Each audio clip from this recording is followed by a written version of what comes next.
I'm sorry. Were you expecting Turn 5 Live this evening? The boys from Turn 5 Live have the night off. That is damn right, brother. Right. That's nonsense, Quinn. I'm not buying it. I'm sorry. I don't care what you buy. You're not just buying a racetrack. You're buying a piece of American racing history right there. Yeah, it's great to be here. And what a facility you've got. Outstanding. No matter how long I announce that Canandaigua, that is Gary's house. And it will always be Gary's house. I hear a lot of rumors. I'll just keep tuning in to you guys. I consider myself a young kid looking to go fast and have fun. I wasn't looking for a Hall of Fame career. Well, drivers being what they are, they're prima donnas, you know. We need change. You know, we like being in the comfort zone. We are not the comfort zone this year, you know. I don't like it one bit. I've never liked it. It kind of sucks, really. Somebody ought to take a wiffle ball bat and just flog it. Tune in to Turn 5 Live and see a selfie on the radio. On the radio, that's right. There comes a time to sit back and say, I've just got too much going on. Why don't you bring us to more places like this when Brett goes, there isn't any other place.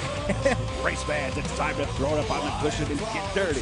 Coming to you live from the Finger Lakes and Southern Tier, it's time for Turn 5 Live. Now, your hosts of Turn 5 Live, Steve Ovens, Clint Miller, and Brad Ovens. All these times, I simply stepped aside. I watched but never really listened as the whole world. Welcome aboard, race fans, to this week's episode of Turn 5 Live here on the Performance Motorsports Network. Welcome aboard, folks. We have got a great show for you tonight. We're talking Crate Sportsman modified drivers here tonight. We've got two rookies and a returning veteran that you're going to hear on the program tonight. Of course, my name is Steve Ovens, the host of Turn 5 Live, sitting alongside my good buddy Clint Miller, race mechanic, former racer himself, with you on the program. Clint, how you doing, man? Good evening, Steve. Doing good. Can't wait to hear what the young gentlemen of the sport have to say tonight. Yeah, absolutely. It's kind of exciting. I like talking to rookie drivers because, you know, they bring in a whole different perspective on, you know, why they got involved in the sport. And for the first driver that we're going to talk to tonight at 7:45, Brandon Clark, it wasn't we're just going to pick up racing and you know, jump in with both feet. Brandon has been involved in the sport for going on 3 years now. He's going to tell us all about that, why he decided to jump in with the Crate Sportsman, which, you know, I think is a great move for him because the Crate Sportsman division has really allowed guys of all skill levels to be able to jump in and get, you know, take a shot at it. See what you can do.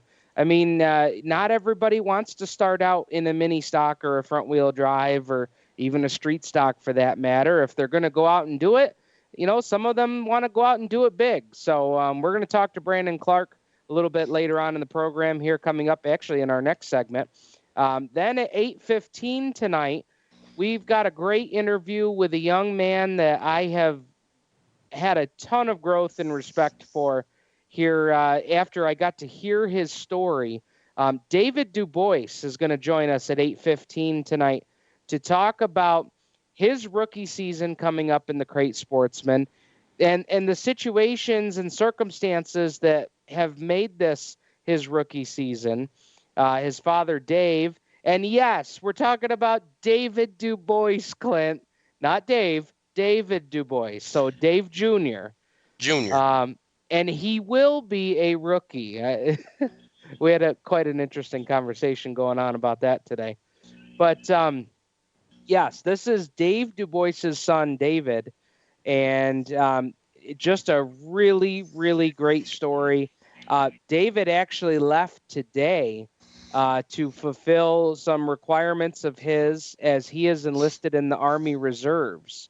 So a great story there with David DuBois. We're going to tell it at 8:15 tonight. And then coming up at 8:30, Nick Guererri, a friend of the show here on Turn 5 Live. He's got a big race party for their team coming up on this Saturday, actually. So we're going to hear from Nick. He recently did an interview with Doug Elkins for DugsDirtDiary.com. And Doug, always nice to allow us to use content here on the program. and we are certainly happy to always share content with Doug as well. Always, yes. Great big team here between Doug's site and Turn 5 Live and PMN. So we appreciate that. And, it's one of those things, Clint, why reinvent the wheel when all the great information was posted here just the other day with Nick and Doug. So we're going to hear from him in a little bit. And speaking of Doug Elkins, I just wanted to throw this quick plug out there. He's got a great interview on his site today with Todd Burgess. So as you're poking through your race websites tonight, before you, or maybe after you've had dinner here, be sure to check out racechaseronline.com. Of course, that should be up in your favorites. We've got all sorts of news that came out today, including a co-primary sponsor for Tony Stewart's 410 sprint car happenings this summer.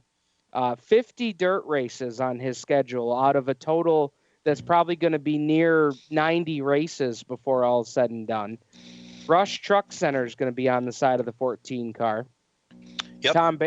Tom Baker going to stop by and tell us a little bit about that and during the 9 o'clock segment tonight. But Clint, as you're perusing through, checking racechaseronline.com, throw DougsDirtDiary.com up there as well. He's got an interview today with Todd Burgess talking about IMCA hobby stocks and how the idea came about for, the hobby stocks to kind of be back on the rise here in the Finger Lakes in the Southern Tier. And also kind of an interesting background on Todd's trade, what he does as a union metal worker, and how racing got him involved in his current career. So a really, really good piece over there. So be sure to check that out. We have got, we've got those 3 interviews tonight, Clint. We're going to talk to Tom Baker about the All-Star Sprints later on tonight. This is a big week because the All-Star Sprints kick it all off at Bubba Raceway Park here Thursday, Friday, Saturday. Yeah, they have, or they do. And, there's already been video out of Tony Stewart practicing. And, the IMCA Modifieds have already been racing at East Bay for their Florida State, or the State Nationals. So, yeah, it's definitely time for racing season. That's usually what happens when the other game that gets played that was Sunday gets over with. Then it's usually leads to racing right around the corner. And, something I thought interesting about the Tony Stewart deal was I didn't realize, and maybe you didn't either or hadn't heard it yet, but Roush Yates Racing actually had to design a 410 motor for Stewart to run in the 410 sprints. They didn't have one. They actually got together with Stewart and come up with a motor. Schatz doesn't have his in yet. He's still running the Chevy Power until Ford refines the 410. Yeah, and that's big because you knew, at least, me being a Chevy guy, I've always been a bow tie guy. You knew that with Tony switching to Ford on the Stewart Haas side of things with NASCAR, that eventually that was going to happen with the sprint cars too. And we talked about this last night on Motorsports Madness, Clint. I think it's going to be very interesting to see where Donnie is in the point race when that transition happens. Mm-hmm. Because although you can do as much R&D in the shop as you want to, you can never really prepare for the real thing. And it'll be interesting to see where Donnie is in the point race when the transition happens and whether or not there's some growing pains or struggles that happen. Right. Where do you draw that line? If he's, if he's third in points, 75 out, whenever, it becomes available for him to race, is that a chance that you take? Just like you said, you don't know all the R&D in the world, but you don't know until you get her out there with 23 other guys where you stack up and where that motor stacks up. Or on the other end of it, Clint, if you're third or fourth place and you're 300 points out of it, which is hard to is hard to kind of imagine being it's Donnie Schatz, you know. Right. But on the other hand, if you're that far out of it, maybe that's an argument to make the switch. You know, if I don't know. Now, it'd be interesting. Now, does he already have the Ford 410, or is he still using Chevy right now too? Gonna have to look into that. I don't think anybody has the Ford Performance Power just yet here. They're still kind of finalizing all of that and you know, getting those things built. And like we were talking about, and I'll bring this up with Tom in our 9 o'clock segment tonight. I don't know that the Ford involvement in the sprint car team, you know, we knew last year early on that Tony was going to switch to Ford with Stuart Haas, but they probably weren't sure that was going to happen with the sprint cars at the same time they knew the Monster Energy Cup Series teams were going to switch over. That may have been just a recent thing, which would make it seem that's why the engines weren't, you know, R&D'd and ready to go. So, okay. So let me ask you this real quick here before we got to go. I see we're getting close here, but didn't Tony Stewart Racing, didn't they have something to do with Toyota when he ran? Didn't the last year that he ran for Gibbs or something like that? Didn't they run a Toyota then? You're racking my brain on that one. All right, we'll do some research over the break here. I'm not sure. We'll have to look into that a little bit. But, yeah, we are going to step aside here because we've got Brandon Clark on the line, going to tell us all about his rookie campaign coming up here in 2017 with the Crate Sportsman cars. Stay tuned. We'll talk to Brandon Clark next here on Turn 5 Live on the Performance Motorsports Network, the voice of motorsports. Max Dairy Bar is a proud supporter of Turn 5 Live and the Performance Motorsports Network. Opened in 1974, Max Dairy Bar has been a Penn Yan, Cayuga Lake, and Yates County staple, serving the best Hershey's hard ice cream. They also have soft serve ice cream, their weekly yogurt special, sorbet flavors, gluten-free options, frozen Greek yogurt, and non-dairy lemon ice. Don't forget about their tricky 18-hole putt-putt course that will test your skill to see if you have what it takes to be a champion. Max Dairy Bar and Mini Golf, located on State Route 14A, just south of the village of Penn Yan, right on the way to Black Rock Speedway on Friday nights. Visit them online at www.maxdairybar.com or Max Dairy Bar on Facebook and Twitter. Stop by Max Dairy Bar and tell them Turn 5 Live sent you. Creekside Entertainment is the official DJ, photo booth, and uplighting company of Turn 5 Live and the Performance Motorsports Network. Stuart Ovens and his staff at Creekside Entertainment are professional and experienced with events of any type. Creekside Entertainment specializes in wedding packages that are affordable and fun, and they are ready to serve you with the most up-to-date music and karaoke selection. If you can sing it in the shower, you can come out and sing it with Creekside Entertainment. And don't forget about the Creekside Entertainment photo booth and uplighting service that will transform your wedding or party into an event the family will be talking about for years. Trust the entertainment company that racers trust. Call Stu at area code 315-481-9700 or visit them online at creeksideentertainmentdj.com. You can also find them on Facebook and Twitter.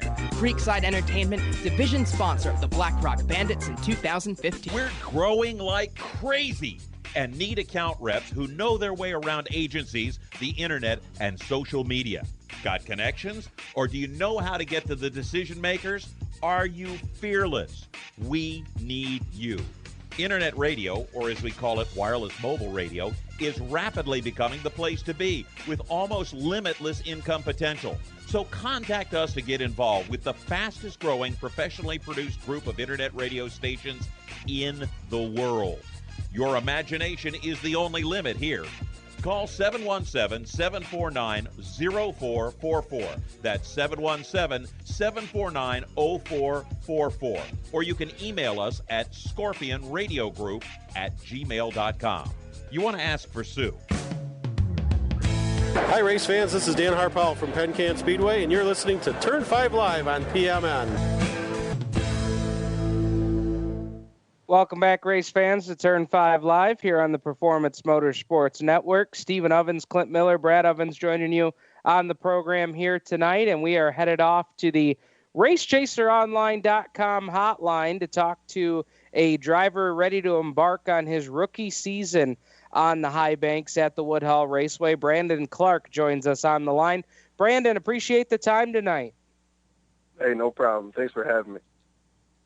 Well, let's talk a little bit about your history in the sport before we talk about this upcoming year, because racing is not necessarily something new to you, although being behind the wheel sounds like it will be. Oh yeah, definitely being behind the wheel will be new. I've been going to Woodhull Raceway since I've been knee-high to a grasshopper, so I've kind of been fascinated with it. Wasn't until 2014 I was on Jared Dennis's pit crew. I got a chance to be on his crew, and just being hands-on with it kind of made me want to do it even more, So. Absolutely. How did you go from the mentality of helping out on a crew to deciding, you know what, I want to give this a try. I want to jump in with both feet here. Well, it was kind of like a spur of the moment type of thing, see how much fun they're having. And, I've always liked going fast anyways, you know what I mean? So I figured, yeah, instead of getting speeding tickets, why not do it on a track and do it legally, Steve, So you go. I was actually in the process of getting a late model, but they took late models out of Woodhull. So I was kind of turned over to Crate Sportsman, and I didn't want to do street stocks because I still want to help Jared on his. So I just did the Sportsman class and got that off Herbie Wright. So give it a try and try to have some fun with it while I get some seat time. That was going to be my next question. I know that it's going to be a Crate Sportsman, a 602 Crate motor, but as far as chassis, what are we working with here? It's a 2000 Bicknell, so it's an older chassis. It was I think they ran it as a modified over Outlaw last year. I'm not sure. I think Stacy Jackson maybe drove it for him or something like that. It's got a feature win on it over there from last year, so I figured maybe the luck could come my way if I get get enough seat time and get in there. Yeah. I've always been fascinated with the process of folks that are either bumping up a class or getting involved in the sport. For you, the process of getting a car and did you have a list of things that, this is what I want to have in a car, or this is I want a Bicknell, or I want a Tio, or for you, was it just, I want to see what's out there and see what's available? Well, basically that was it. If I got a Tio, I would have got a Tio. If I got a Palace, I would have had a Palace. You know what I mean? I just wanted something to get started in. You know what I mean? Unfortunately, I came across this Bicknell, so that's what I ended up with. I've heard a lot of good things about the Bicknell chassis, so putting them together, the Bicknell book and the internet's been my Bible so far. So, I'm not just gonna jump in and not knowing what I'm doing. Is that something that you've reached out to Bicknell about already, or is that something that you guys might be looking at doing here in the off season? Well, yeah, I'm doing that right now. I've been doing research, and every time I get on the internet, I'm looking at something new and been getting information from other crate drivers. And our Guererri's been a big help. David Mayo, he's been helping me out a lot. I actually talked to David DuBois tonight. He's going to serve our country. He's leaving. He's been giving me some tips, and so I'm just blessed to have people that actually want to help. You know what I mean? Someone that's a rookie and really don't know too much, but I'm trying to learn as I go. That's gotta, before you even pull into the racetrack, that's gotta make you feel good knowing that these are going to be guys that you're competing with, but at the same time, they're willing to reach out and help a new driver or help somebody that they know that's getting involved. That's cool. Oh yeah, that's the most important thing at a track. Being in the pits, I see how many people racing the same classes, and they're always trying to help somebody. You know what I mean? No matter what happens on the track, in the pits, if you need something, they always 9 chances out of 10 they're gonna help you with it. You know what I mean? It's just absolutely that's what it should be all. That's what it should be all about. You know what I mean? It should be about fun and racing clean at the same time. You know, I'm not gonna take someone out just to get up in the play spot. You know what I mean? If I can get around them, I'll get around. Now, you've had the car. I've been following some of your posts on social media with the car, and it's been a lot of fun to read them because, you know, anybody that reads the post or looks at some of the videos that you've got, I mean, you can just tell how much this has got you excited for the season. But my question is there been something that has surprised you at, oh man, that was, you know, with maintenance on the car or putting it together that you said, man, I didn't even think about that? Oh yeah. Actually, just a couple of days ago, we had to turn the clutch around because I was pulling backwards forward. And, you know, me and my dad, it's at my dad's shop, so we never really worked too much on sportsmen's or modified. We always did street stocks, and you know, I mean, he helped our Goodyear a while ago, but you know, we're always bumping heads, and I'm looking up stuff. Sometimes he's right, sometimes I'm right, but at the end of the night, we get it figured out. Awesome. Now, as far as where you guys are at in the build process, tell some of our fans listening tonight kind of where you guys are at. Well, all I'm lacking right now is an alternator. We're race ready. Oh wow!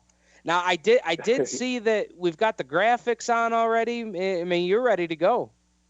Oh yeah. And you know, being my first year, I'm actually blessed to pick up some pretty big sponsors too. You know, I know a lot of rookies that started out, their cars are playing. And that's how I was feeling when I first got it to ground. I'm like, well, car's gonna be playing with just a big number, and but I got a lot of people that came on board, and you know, I'm happy to have them on there. I mean, we usually do this at the end of the interview, but you're talking about sponsors, man. Give them a plug. Tell us about who you've got on the car with you. Well, of course, I got my dad, John Clark's Automotive, out of Westfield, Pennsylvania. I got Wild Ones Perney out of Knoxville, Pennsylvania. Walter Chevrolet, they came on board this year with us. They're out of Elkin, Pennsylvania. Carol's Notary in Westfield, Pennsylvania. I got Westfield Napa. I got Shifty's Bar and Grill in Westfield, and I just picked up a new sponsor tonight. My dad did Lane's Personal Care Home out of Savensville, Pennsylvania. They came on board tonight, and then I got K&B Graphics. So I got quite a few on the car. You know, it's a blessing to have them on there. That's awesome. Yeah, that you can never have too many. That's for sure. Oh no, I'm actually adding stickers on right now. So yeah, there you go. Now I saw that the car number is going to be 53, 53B. Yeah, 53B. Tell us about that. Well, me and my fiance came up with that. My birthday's in May, so that's how I use the 5. Her birthday's in March, so that's how I got the 3. So that's how we got the 53. And awesome. Both our names start with B. I'm Brandon, she's Brenda, so we just use that for the B. So, you know, it's a family thing, you know what I mean? That is cool. I mean, I love asking drivers that question because for, you know, some guys it's, you know, well, that's the number our family's always raced or, you know, there's always some kind of story as to how they came up with that number. And that's awesome. I mean, and it really seems like this has truly been a family deal for you guys.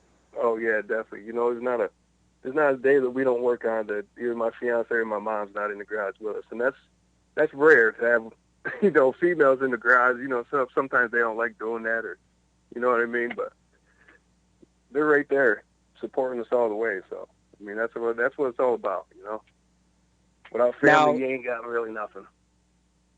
Looking at this year, rookie season, going to be a contender for Rookie of the Year. But with all that being said, what are your expectations for your debut season here? My expectation is just to go out there and have fun, get some seat time. You know, like I said, if the heat wins and feature wins come, then I'll take it, of course. But I mean, just right now, I just want to have fun and get to know the car and get to know the track, and you know, just have some fun. That's all I want to do. You know, I'm actually a recovering alcoholic, so I picked this up as a new drug. So that's all I want to do. Is right now just get some seat time and have fun with it. Well, man, it's been a lot of fun hearing about your story here. I imagine you've got practice night circled. Oh yeah, definitely. Hopefully, Mother Nature works. I got that night us. circled off from work too. I already put in that day for work. There you go. Well, I hope Mother Nature works out for us, because I know there's guys like yourself that really, would have a premium on seat time and practice time and everything. So hopefully Mother Nature works with us on that date. Man, it was good to get to know you here on the show, and good luck definitely to you this season. Yeah, I appreciate it. All right, that's Brandon Clark. He's going to be driving the 53B weekly at Woodhull Raceway in the Crate Sportsman division. Clint, I'll tell you, man, that guy, I love that interview because that he is coming out here to have fun. I mean, Brandon's the kind of guy that can make you remember why we all got involved in the sport.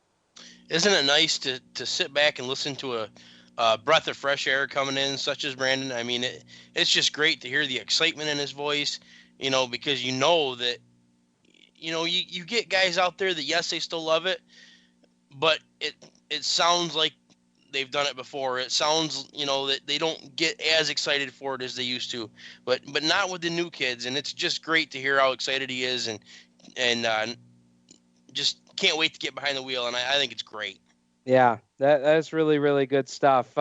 Guys, let's step aside here. When we come back, we'll talk a little bit more. We've got some mall shows coming up. We've got some race parties coming up. Start of the season. Guys, really, it's not that far away.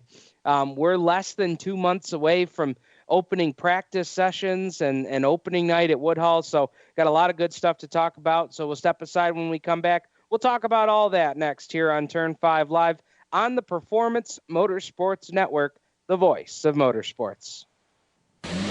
Do you love the sound of high-revving motors and the smell of burning rubber? Do you want to get your car sideways right at the ragged edge of control? If you've always wanted to try drifting or learn to improve your drifting skills, Summit Point Motorsports Park, the Mid-Atlantic's premier motorsports facility, has the expert instructors and the specialized track to teach you how to drift and the skills necessary to drift competitively. From skid pad to open sessions, Summit Point Motorsports Park has the safe and open environment that allows drifters of all skill levels, new to intermediate, to get sideways and smoking. With a focus on safety and the skill set necessary to drift competitively, Summit Point Motorsports Park's Drift Nirvana is just the thing for you. Call for your reservation today, 304-725-8444. Or for more information, go online, summitpoint-raceway.com, or you can email them at office@bsrinc.com.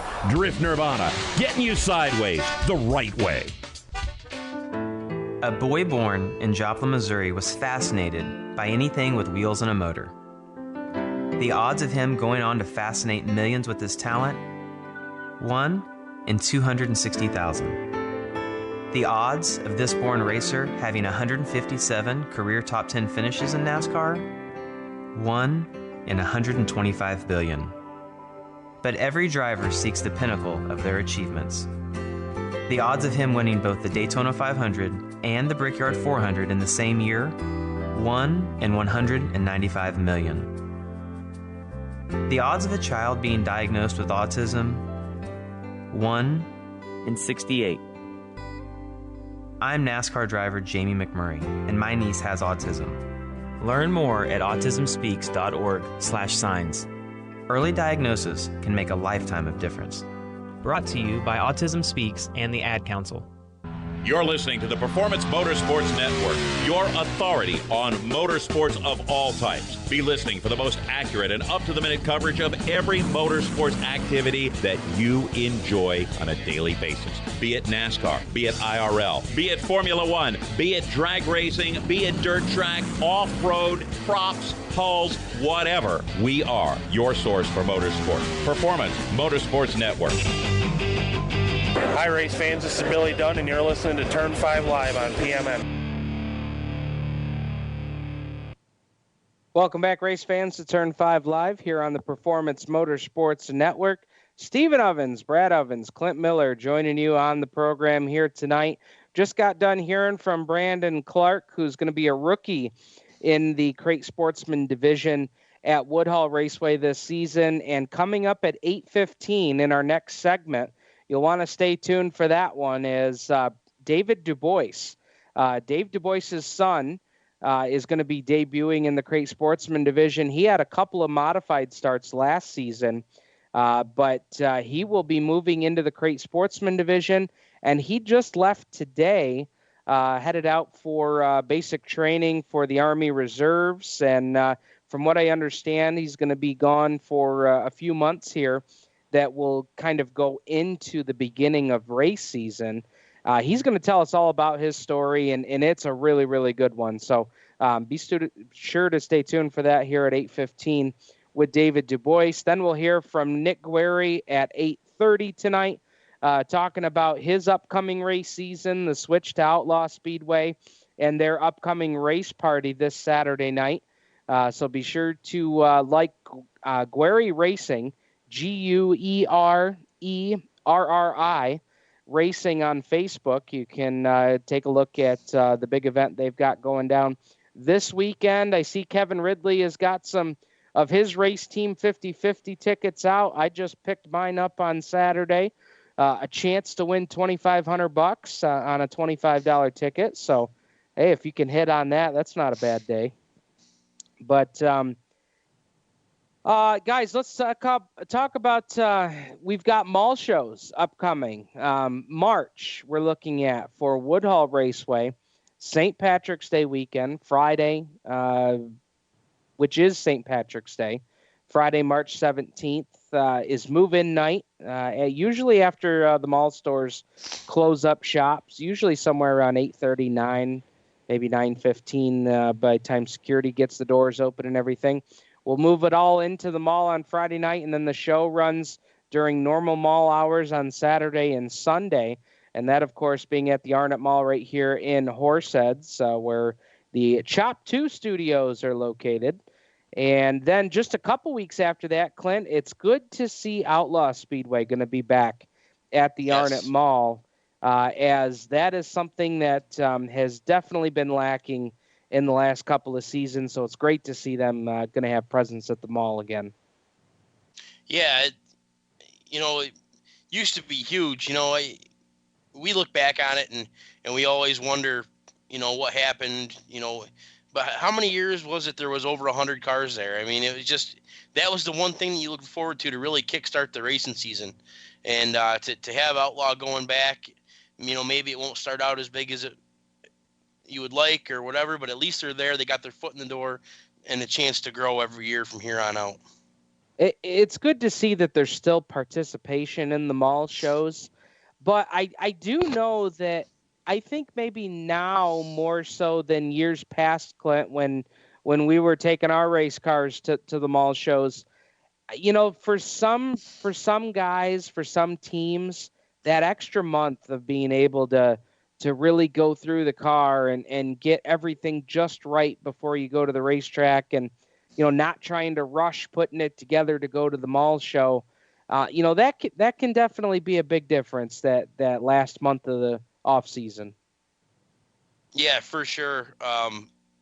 It just doesn't, like Carl and I, we don't really have the motivation to get out in the garage as much as we need to. Life always throws curveballs here and there, but I think this year we're actually going to try to make the mall show for the first time, and I don't know how long. So really? Yep. So we're trying to figure out how we're going to do that, and just keep our fingers crossed. Very good. Very good. Well, I do know that right there at the end of March, going to be the last weekend, right into the beginning of April there, is when Outlaw Speedway will be at the Arnott Mall for their car show.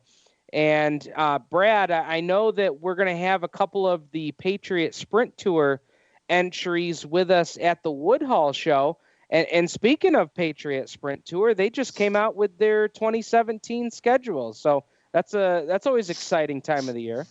Yeah, they did. And, they got another real aggressive schedule coming this year. Mike did his Ohio Speed Weeks, I believe he called it, last year, which was a three-show deal out in Ohio.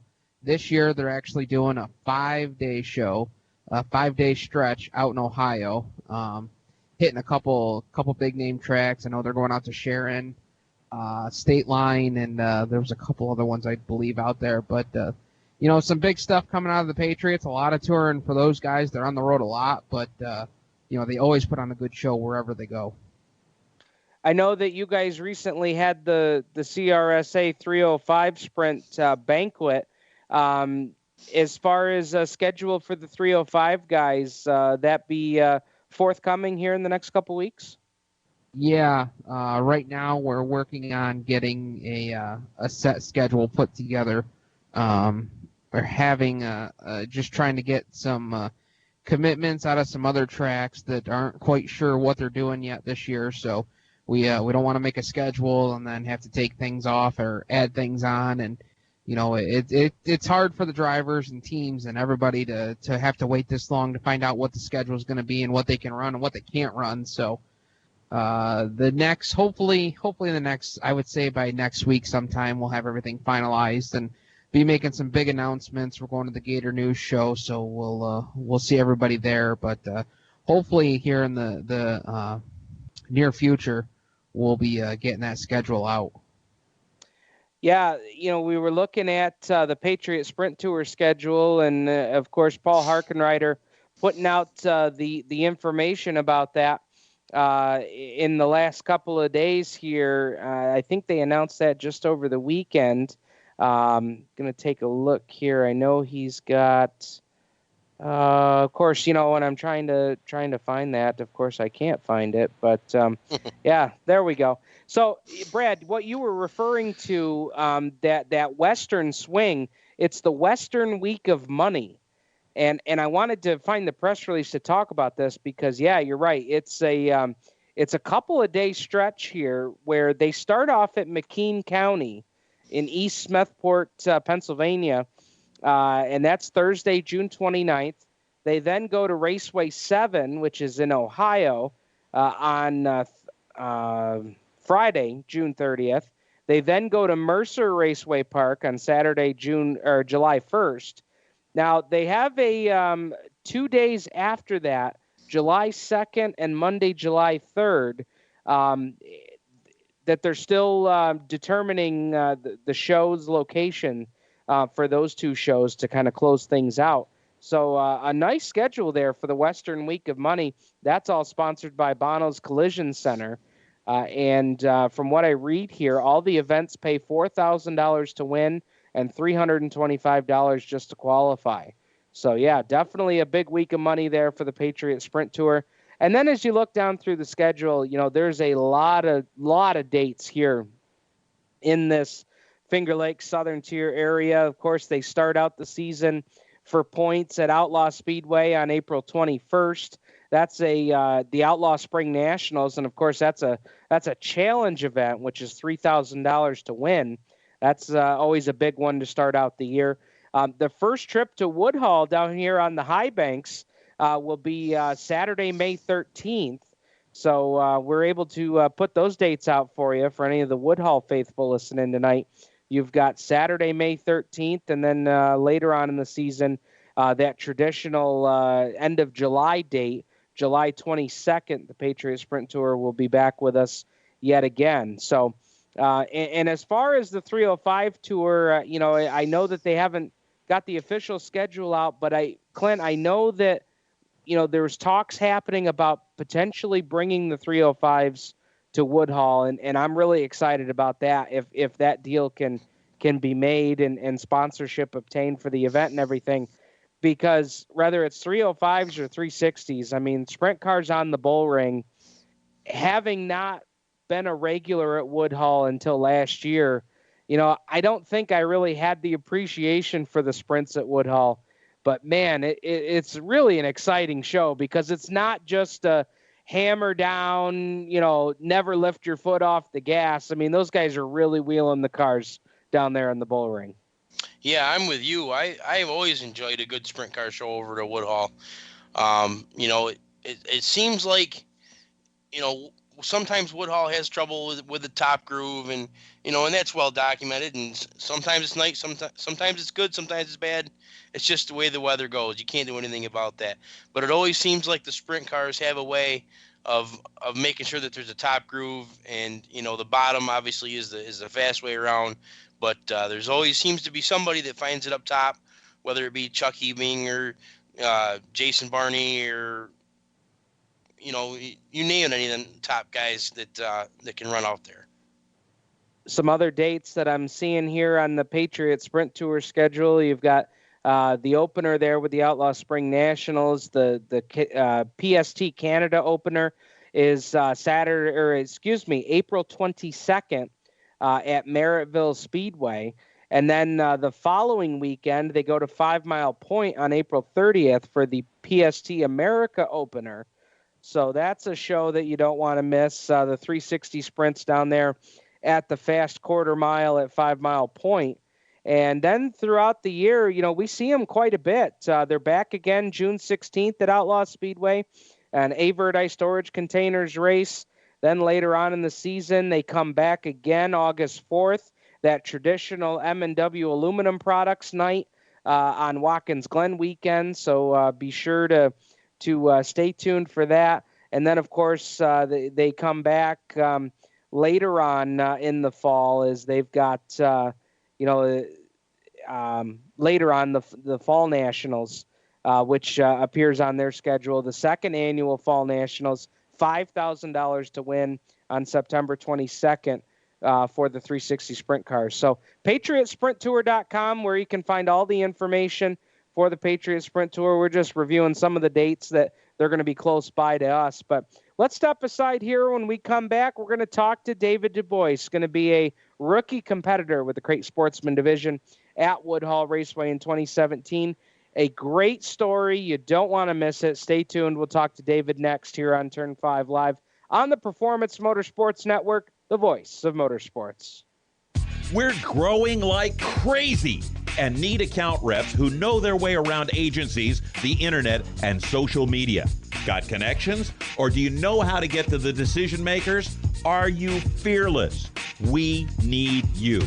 Internet radio, or as we call it, wireless mobile radio, is rapidly becoming the place to be with almost limitless income potential. So contact us to get involved with the fastest growing professionally produced group of internet radio stations in the world. Your imagination is the only limit here. Call 717-749-0444. That's 717-749-0444. Or you can email us at scorpionradiogroup@gmail.com. You want to ask for Sue. Okay, so Sarah, I'm dropping you off at Emily's? Yep. And Josh, you're going to? Soccer, Dad. Soccer practice. Right. Oh, by the way, I just wanted to let you know when I pick you both up, I'll be wearing my short shorts. What? No! Yep, and my dorky dad hat, and I'm gonna do my dad dance for all your friends. They'll love it! Seriously? Why? Because I like my short shorts. Of course, I could be talked out of it if you guys would just buckle up your seatbelts without giving me a hard time. It's important to get your kids to buckle up for safety, no matter what it takes. And sometimes, all it takes is your parental powers of persuasion. Okay, we're buckling up. See, all buckled. Good choice. I'll just have to do my dad dance at dinner time. What? No! Do what you have to make sure your kids are wearing their seatbelts, even on short drives. Never give up until they buckle up. A message from the National Highway Traffic Safety Administration and the Ad Council. Visit safercar.gov/kidsbuckleup for more information. If you're a gearhead and you just can't get enough of your favorite motorsports on that channel on the cable, or you look at that Guy network and you just go, what does that have to do with me? We have the answer. Performance Motorsports Network. Right here on the internet. The best cruising tunes, the best in motorsports programming, and the best shows. We have opinionated hosts, and we like it that way. If you want to get involved, if you want to bench race, be listening for information coming up soon right here on this channel, the Performance Motorsports Network, your source for motorsports.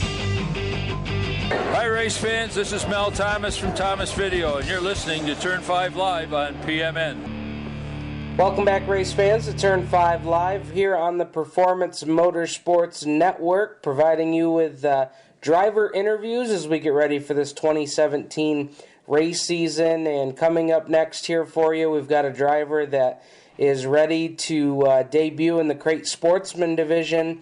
We're going to talk to him about his racing career and what's prompted his move up into the Crate Sportsman ranks for 2017, and he'll even let us know when it is we'll get to see him on track, and that is none other than David DuBois, son of Dave DuBois, former modified racer here in the Southern Tier. David, appreciate your time tonight.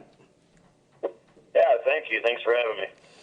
Well, why don't we start out with some of your racing experience, prior to making this switch for 2017. I know we saw you. I remember seeing you at least once in the modified this past year, but any experience prior to that? Yeah, actually, I started out at a pretty young age. We were down in Florida at a go-kart track visiting my grandfather, and there happened to be a go-kart sitting there for sale, so I begged my father. And long story short, we ended up putting a hitch on my mom's car and towed home a go-kart. And I started racing over at Moe's there in Addison. I did a couple years of that. And then from there on, I think it was my 14th birthday, my dad bought me a four-cylinder. Started running that at Black Rock for a couple seasons. Then we moved over to Woodhull, and I think I raced at Woodhull about a year or two, and then just kind of died up from that. And then this past couple years, Dad bought out Skip Starkey, and I started able to get some seat time in his modified after the races.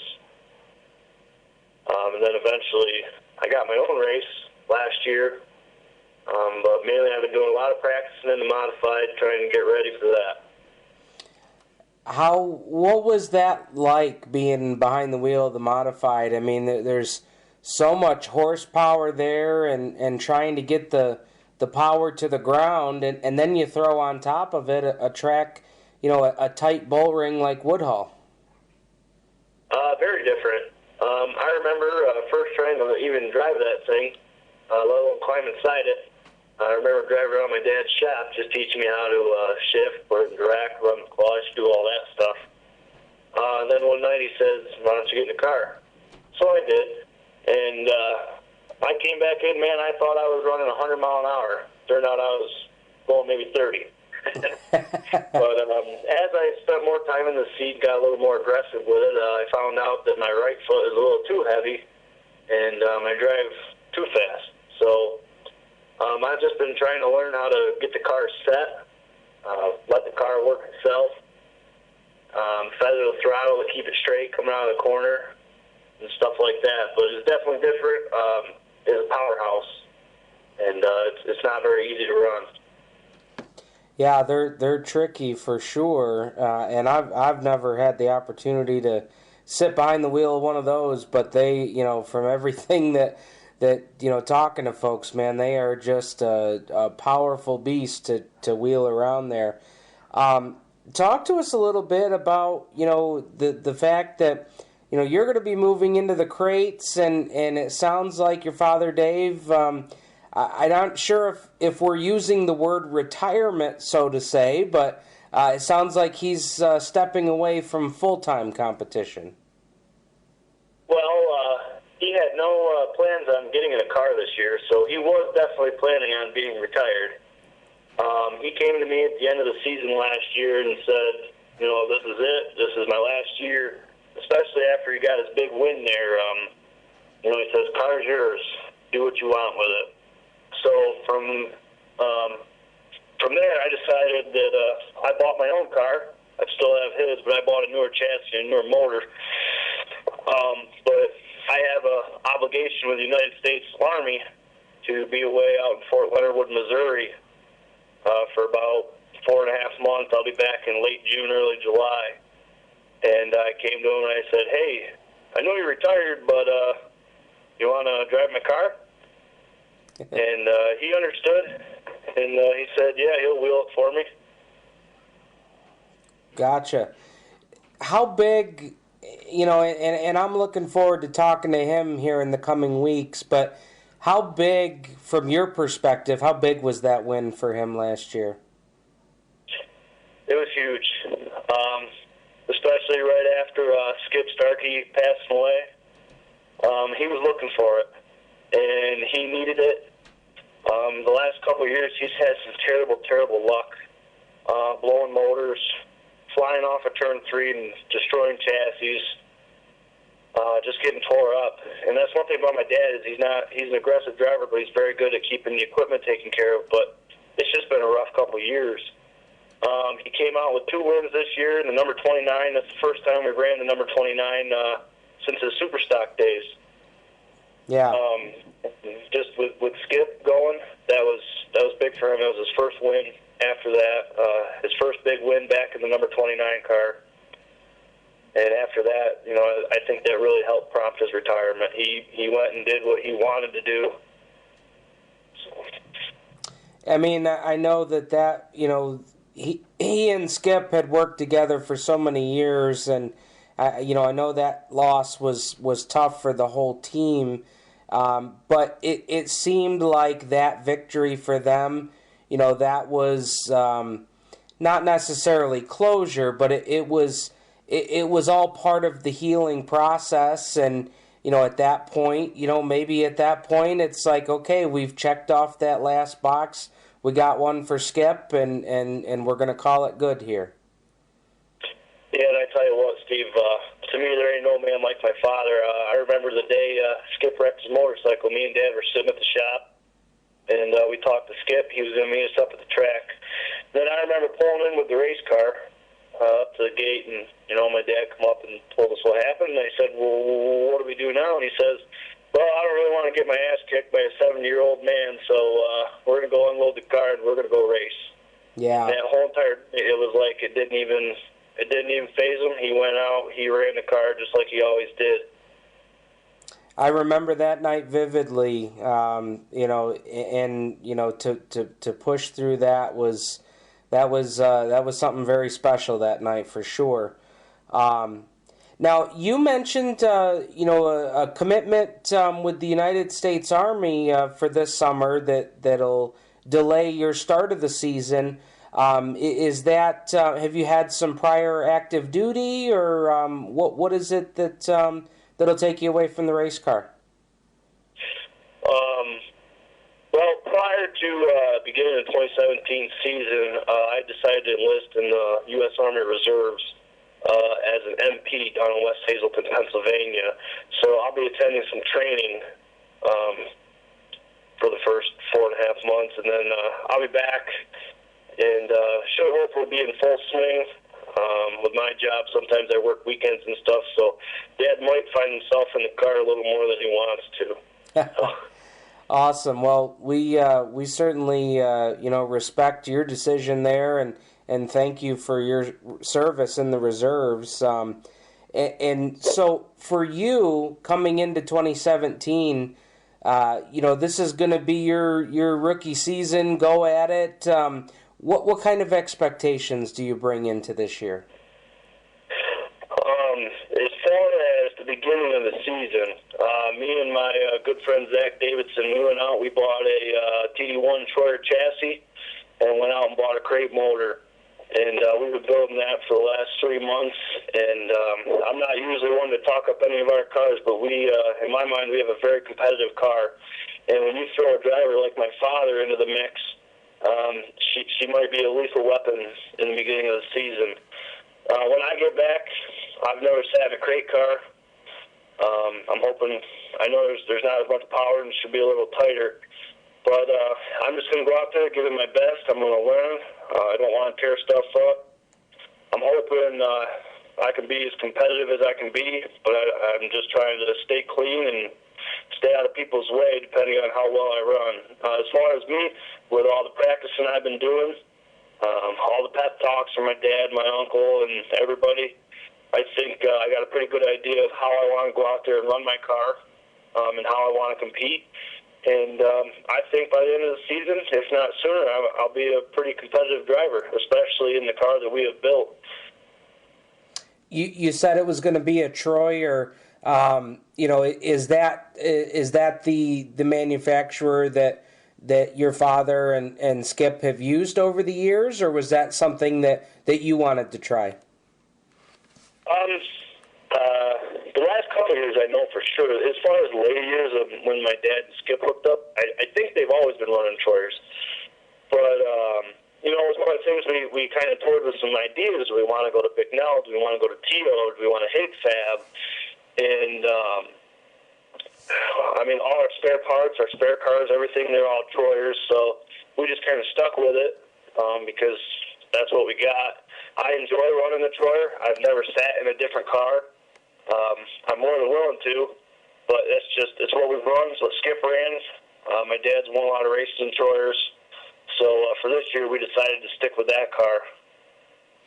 Awesome. Well, it sounds like you guys are embarking on a great season here. It'll be great to see Dave in the car here and there, and certainly looking forward to you making your debut when you return this summer. Talk to us about some of the folks that have helped make this possible, and I know that as we record this here on Monday night, that you've got your head wrench with you there tonight. Yeah. Well, when my dad came to me and said, "Look, here's my car, here's my equipment, go out there and run with it," I said, "All right, yeah, that shouldn't be a problem." Well, me and my buddies got together, and we thought, well, we got an older chassis, we got a decent motor, but we're running against some top competitors in the 370 classes. Not that we're not in the crates, but I feel like I learned a lot better in the crate class. So we went round and round and tried to come up with some decisions. And me and my best friend Zach Davidson, one day we said, all right, this is it. Let's go buy a Troyer. Let's go buy a crate motor. Me and Zach and my buddy Kyle Prutzman, and we all rode down to Pennsylvania, bought ourselves a Troyer chassis, came back. We're a very family-oriented race team. I got my cousin Carl, cousin Casey. My Uncle Andy is my crew chief, who's been with my dad the whole entire time they've been together. My brother's been helping me out, some buddies here and there, whoever we can get. But core group of guys is myself, Zach Davidson, my father, Andy DuBois, Carl and Casey DuBois. My buddy Dave Lewis has been around to help. And I can't thank the guys enough, because with me working out of town, I have to rely on them to kind of do some of the work at times. I'm not always able there to turn a wrench, and they do a very good job taking care of everything and making sure the car's ready to go. Awesome.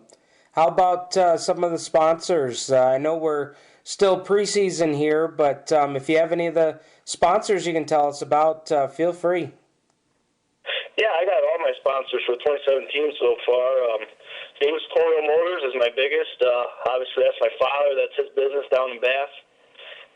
He's been our biggest sponsor. He's on both sides of our car. I can't thank him enough for, obviously he gave us a lot of the parts and sponsored us a lot of money to go out there and run this year. Also, Jake Struction out of Hammond Sport. He's been one of our big sponsors for the last couple of years. One that I picked up this year is brand new is the Horseheads Army Recruiting Station in the military. So they're going to be around doing some of their stuff.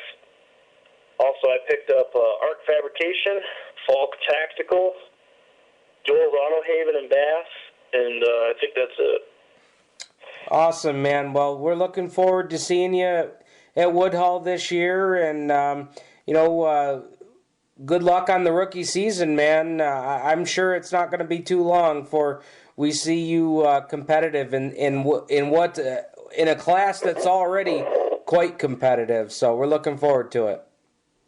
Oh yeah, me too. It's going to be a good time. It's going to be a great learning experience. I'm just going out to have fun, and we don't really do this to make a whole lot of money. We do it because it's what we love to do, and we go out there and race against all our friends and try to have a good time.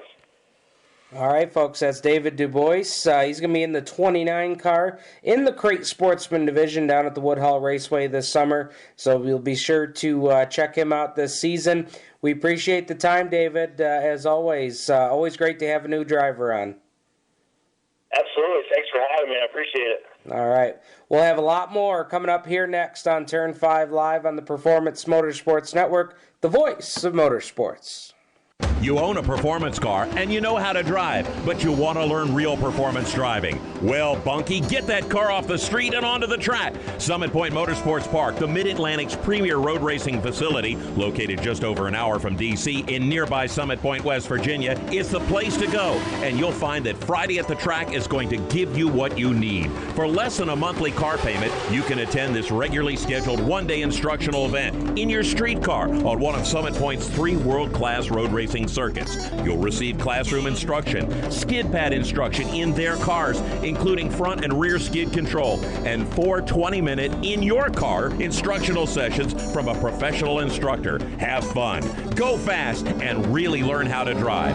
Call 304-725-8444 for class schedules and details. That's 304-725-8444. Friday at the Track at Summit Point Motorsports Park. Green light. Hey girl, school zone. I'm getting hungry. Car changing lanes. You want to meet me for pizza? Stop sign. Intersection clear. Yeah, street. Pizza sounds good. Ball in street? Girl in street! It's hard to concentrate on 2 things at once, like texting and driving. Stop the text, stop the wrecks. How will you stop texting and driving? Tell us at stoptextstopwrecks.org. Brought to you by the National Highway Traffic Safety Administration and the Ad Council. Here's an important message from RAD and this station.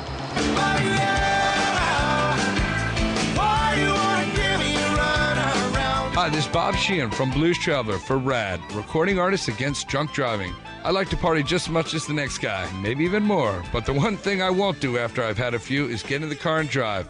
Don't blow it. Always choose a designated driver. Remember, music lives, and so should you. Motorsports sales professionals. Performance Motorsports is looking to build a team of experienced media sales professionals to represent our programming to the industry's top companies, magazines, and racing series. If you have motorsports sales or marketing experience, know how to work with agencies, understand social media, and are incredibly creative when it comes to working with clients and promotions, then we want to hear from you. Top performers are richly rewarded. Your imagination is the only limit here. Call 717-749-0444. That's 717-749-0444, or email us at scorpionradiogroup@gmail.com. You want to ask for Sue. Hi, race fans. This is Otto Sitterly, driver of the Nicotra Racing number 7, and you're listening to Turn 5 Live on PMN. Welcome back, race fans, to Turn 5 Live here on the Performance Motorsports Network. Hope you enjoyed that interview with David DuBois. We've got another great one lined up for you here with a good friend of the show, Nick Guererri, who recently spoke with Doug Elkins about their upcoming race party this Saturday, as well as his 2017 plans. So without further ado, let's hear now from Nick Guererri with Doug Elkins. Racing season is right around the corner, so you guys know what's coming up a lot here in the next month and a half or so. A lot of race parties, a lot of teams make a lot of good money off this that they go right into the race car, and one of those parties is coming up not this Saturday, but next Saturday, February 11th at 6 p.m. at the Seneca Falls Elks Club. Guererri Motorsports, the 7, 12G, 25G cars, all represented at this one. I've got one of those guys with me right now. 32-year-old, when did that happen? Nick Guererri joins me here on Doug's Dirt Diary. He got a win last year at Outlaw Speedways in a Grit Series event. Ran weekly at Canandaigua, finished 6th there, 4th in points on the Hoosier side of the Grit Tour. Maybe a little sore from some basketball lately. Nick Guererri joins us. How we doing, man? Doing good, Doug. How are you? I'm awesome, man. So we got a lot of good homemade food coming up at this race party. Yes, we do. All homemade ziti and meatball dinner. It's been an annual thing. It's been going on for years and years. Back from when Paul raced on his own, he always had race parties, and I think he's been racing something like 22 years now. So it's been a long time. All homemade food. The family all puts it together. My my wife, my brothers, their girlfriends, my parents, aunts, and uncles. It's a big team effort. Sounds like it. Free beer and soda, live band, and a DJ. Small Town Shade, is that the name of the band? Yeah, Small Town Shade. It's Nick Stark from the Griffith series. It's actually Nick's band. Okay. They came out and played last year, so they're going to come back again this year. What kind of music is it? They do acoustic country Okay. kind of music mostly. But you can probably do just about anything you want to hear. Okay. Raffles. Tickets are available at the door. $15 for adults. Kids 12 and under are just $5. So, again, that's coming up next Saturday, February 11th at 6 p.m. I would imagine there'll be some other drivers there besides yourself. There usually is, right? Yeah, we usually have a lot of drivers, and it's a good time to come out and talk with those guys. We get some of the big block teams in.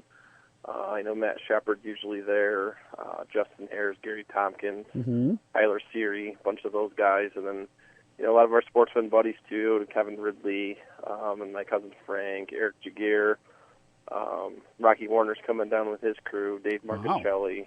The Root Boys will be there, so there'll be a lot of guys out there, and it'll be a good time. It's winter time, and nothing going on, so it's good to talk racing and hang out with your buddies for a night. We have some really good raffles going on too. We have Champion Generator we're giving away, and then we have some Super Dirt Week pit passes and a $500 gift certificate for the Bellhurst Castle up on Seneca Lake. Really? We have some good stuff, so a little bit of something for everybody. Sounds like I'm going to have to make my way out to this thing, too, so you can get the tickets. Don't have to register ahead of time. Just show up and pay at the door. That's fine.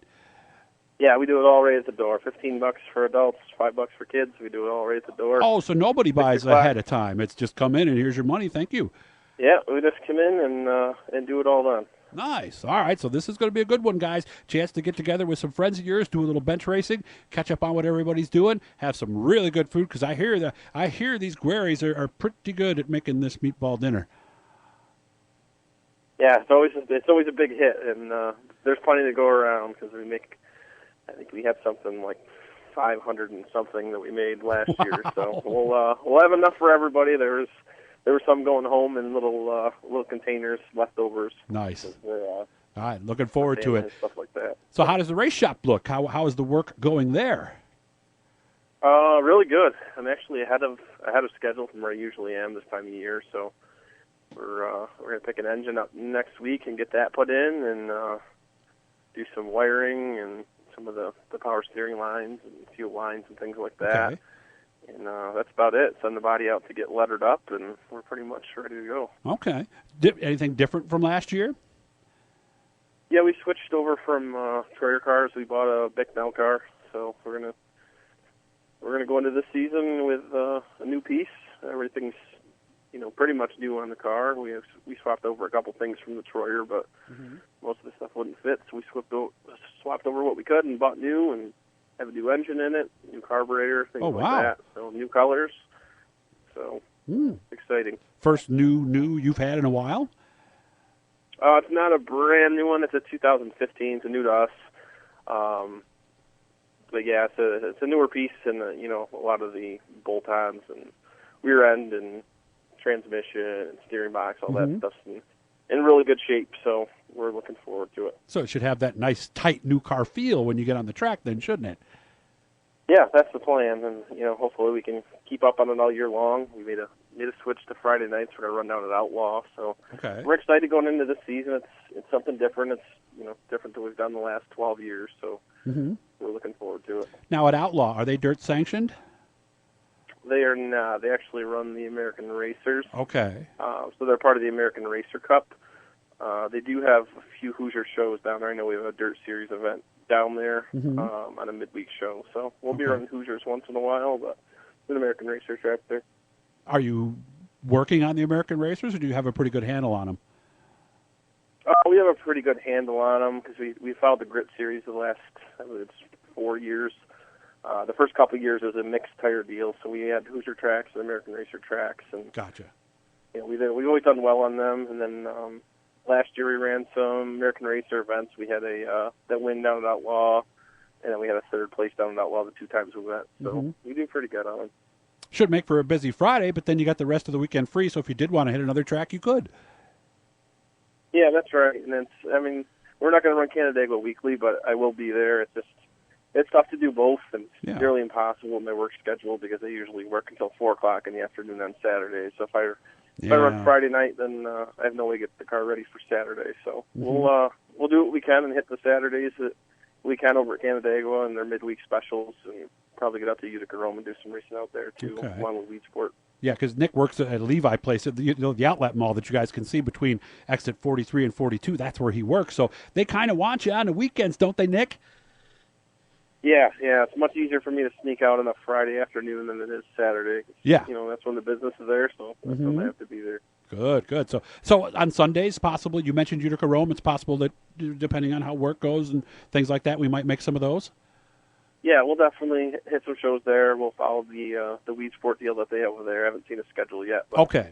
I'm sure they'll do their Sportsman series over there, so we'll run those and, rolling wheels, whatever they have going on. And anything local, we'll bounce around and hit some of the Dirt Series shows. I know they split it up by region now, so that's a little bit easier for us to follow. So we'll hit some of those and see where we stand.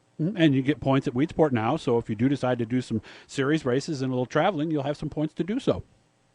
Yeah, for sure. We'll hit. We're going to hit the first few. I know Fulton has the first one, so we'll be there for the Fulton race, and I know Outlaw has that Dirt Series race that's also in the region. So we'll hit the first couple and see where we're at and go from there. Yeah, because with what they did with the regionalization of the series, it sounds to me, because before it was probably maybe 60-40 Canadian races versus down here. Seems to me like you're the guy they're kind of looking at with this regional deal.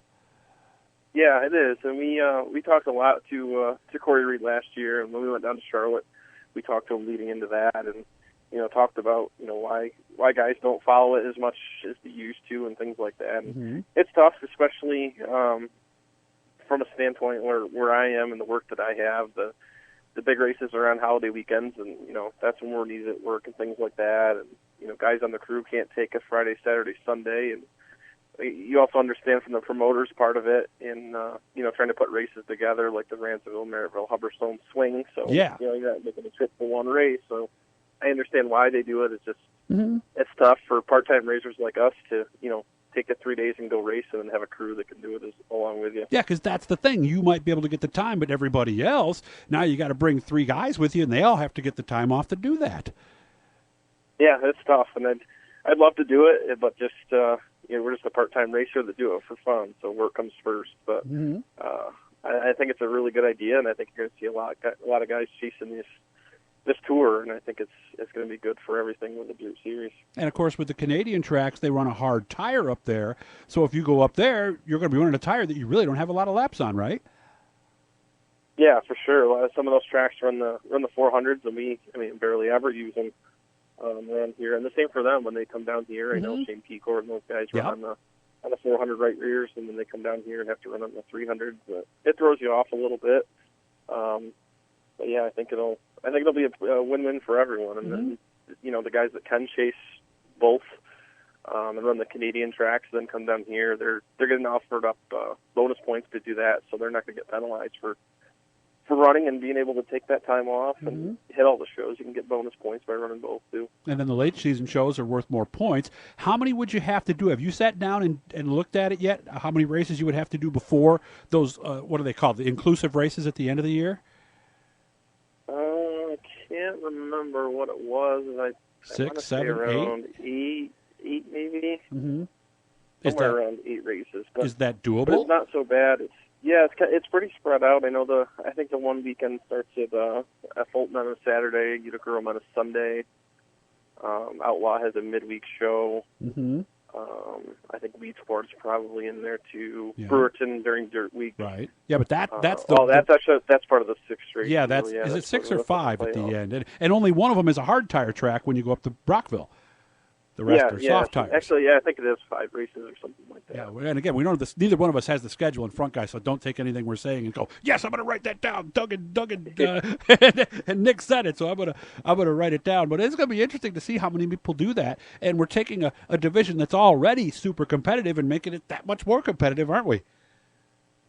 Yeah, for sure. Like I said, there's going to be a lot of guys that chase it. I know, a lot of my buddies have been talking about it, and it's going to make you pick and choose because there's so many big races. And then we have the Grit Series, and we have the American Racer Cup, and the Dirt Series, and it's a good time to be able to, pick and choose what you want to run and run for big money shows and follow whatever series you want. So we'll try to support as many as we can and chase all these races. Yeah, good time to be a sportsman driver, especially once Labor Day weekend rolls around, because pretty much they're all $1,000 to win shows for the rest of the season. So, well, hey, again, the race party is Saturday, February 6th, 6 p.m., Seneca Falls Elks Club. Come on out, visit with your friends, and have some good food, because I hear this stuff is really good. Hey, how about those Orange men? Or I guess the Orange now, but, man, that was one of the amazing games that the NC State game on Wednesday night.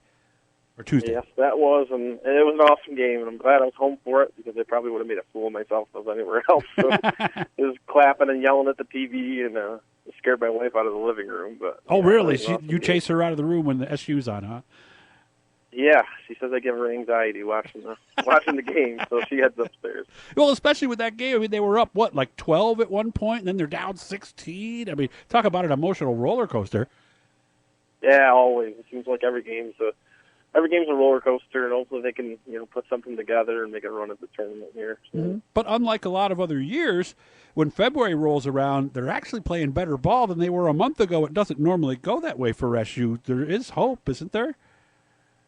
Yeah, I think there is. There's a lot of potential there. They have a lot of talent. They just have to, somehow find some consistency and play as a team for, a group of games in a row. I think they've won 4 out of their last 6 or something like that. So they've been playing good basketball. They just need to keep it together and play defense consistently. I think they'll be all right. Yeah, going to be interesting to see. And I think if they go 11-7, 10-8, are they in? Oh, it depends on who those wins are. Who those losses come up to. I think they need to beat some of these ranked teams. I know they have a Duke game. They have a Virginia team coming up. Yep, Saturday, Virginia. 8th or 9th. So.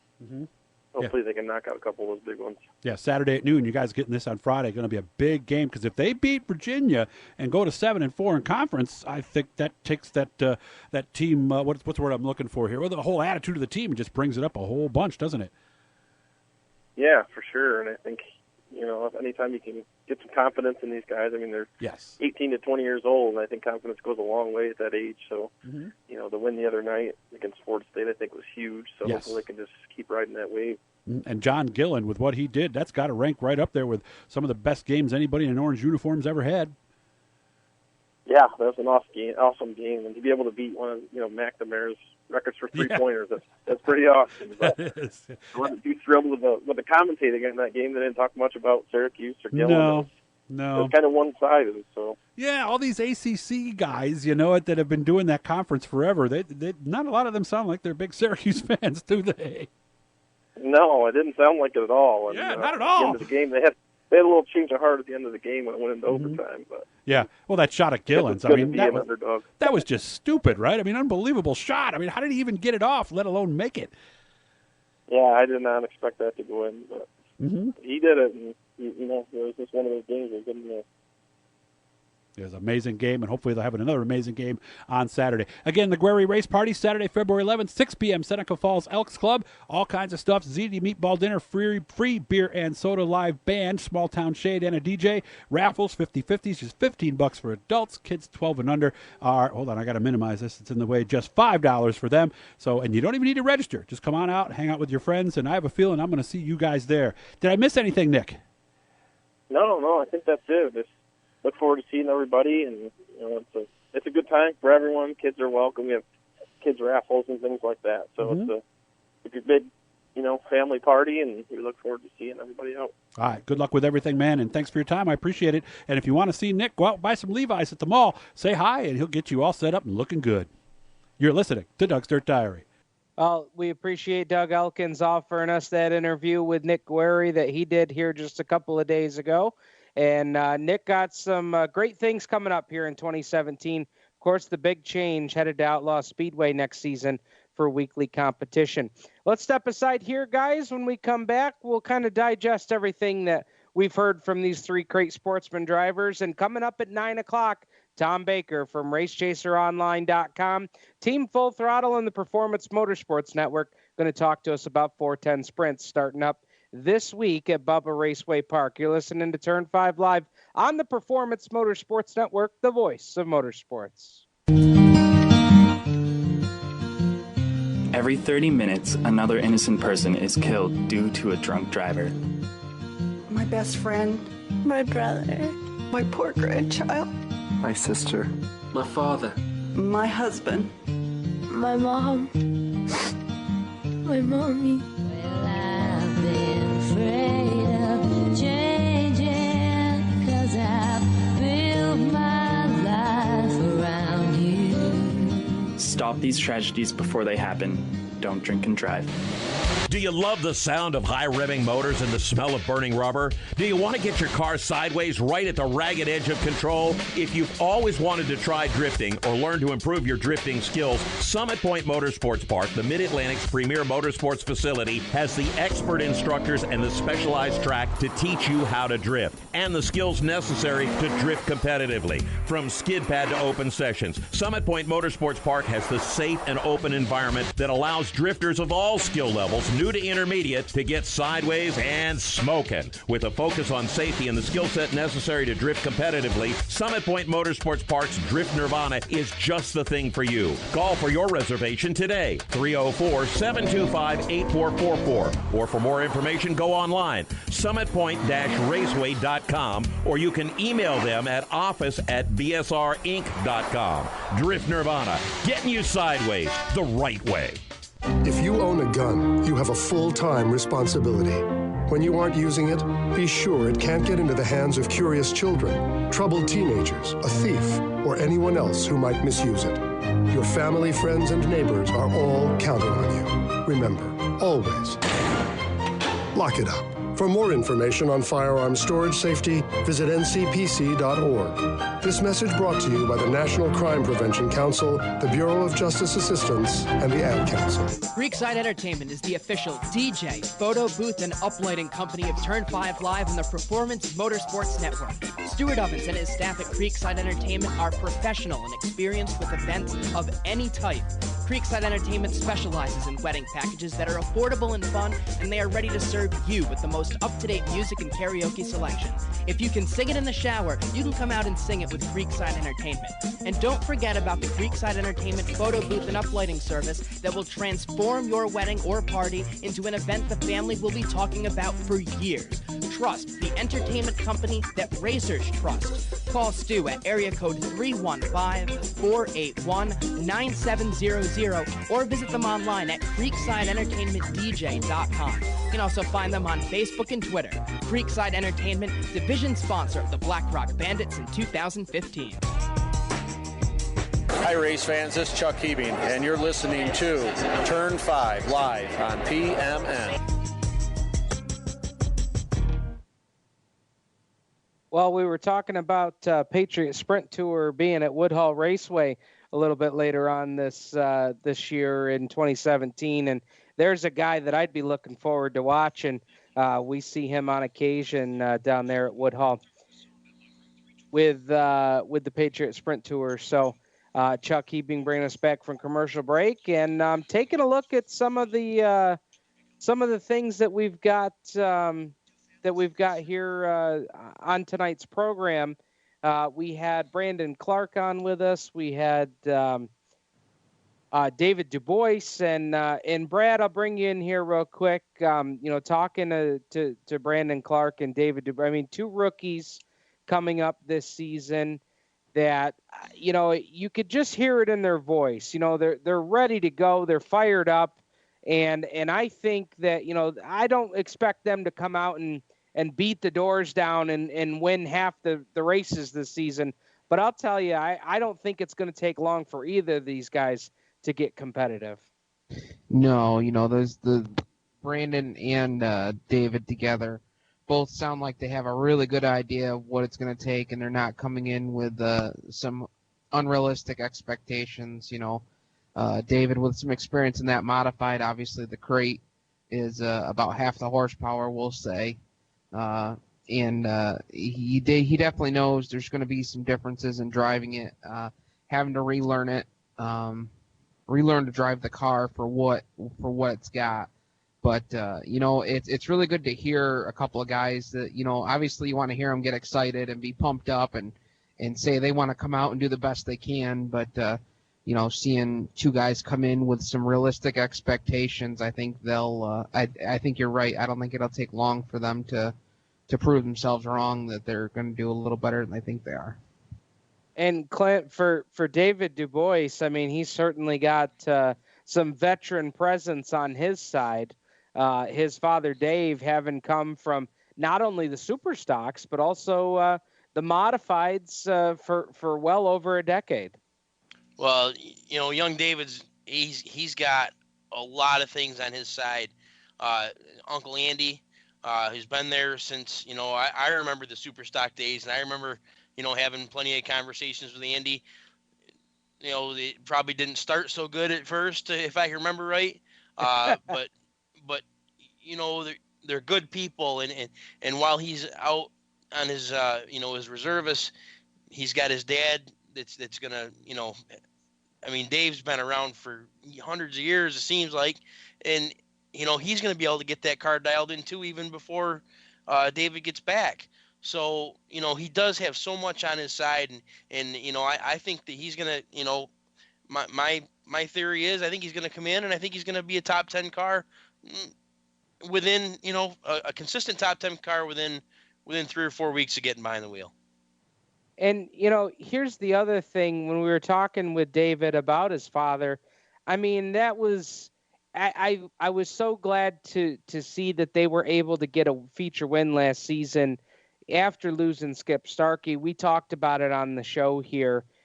Skip was racing here in this area. Mm-hmm. He was the first guy to pull in the pit gate and one of the last to leave, and had a hell of a time all night long doing it.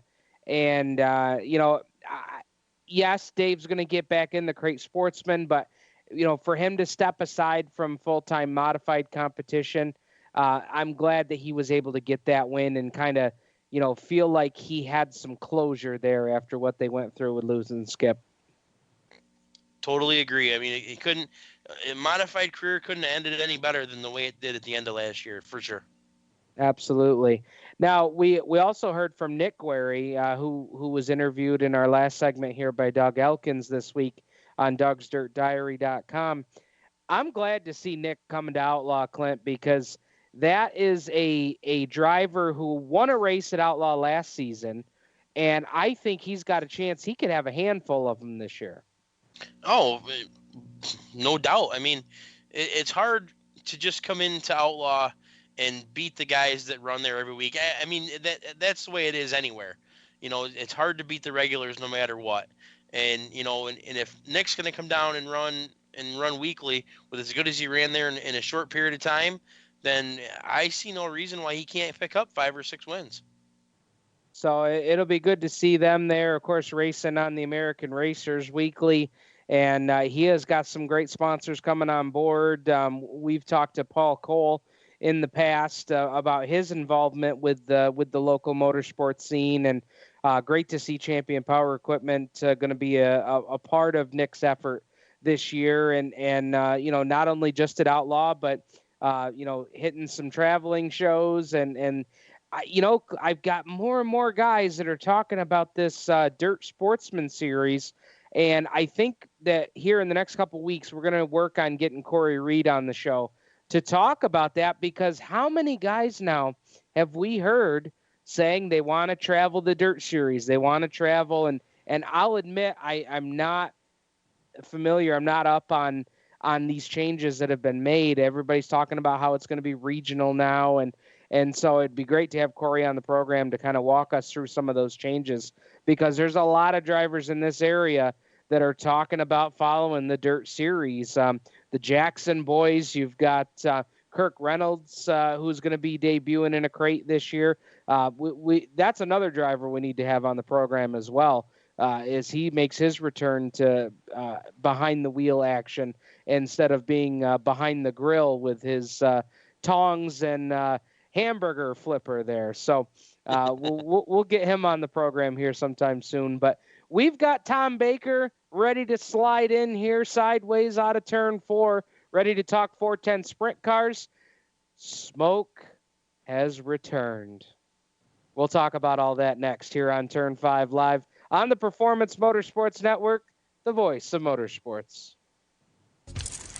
Okay, so Sarah, I'm dropping you off at Emily's? Yep. And Josh, you're going to? Soccer, Dad. Soccer practice. Right. Oh, by the way, I just wanted to let you know when I pick you both up, I'll be wearing my short shorts. What? No! Yep, and my dorky dad hat, and I'm gonna do my dad dance for all your friends. They'll love it! Seriously? Why? Because I like my short shorts. Of course, I could be talked out of it if you guys would just buckle up your seatbelts without giving me a hard time.